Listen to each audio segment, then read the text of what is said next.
Welcome to Kenton Teaches. Enjoy the video. You start by powering down and isolating the problem so you don't make it worse. Open the shell carefully. Once done, look for obvious dirt or loose header pins that cause drift. Make sure to test the stick's full range in game to confirm direction and severity.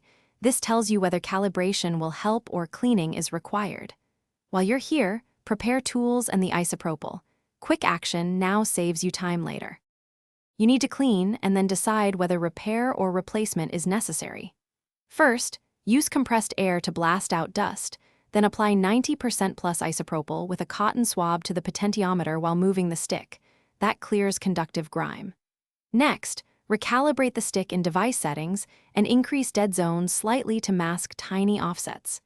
If the drift persists after cleaning and calibration, replace the analog module. Match the exact model for reliable performance. You reassemble with care. Make sure screws are snug but not over-torqued, and that ribbon cables sit flat. This prevents future issues.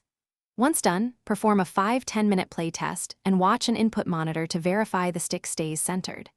If drift reappears, try one key troubleshooting tip.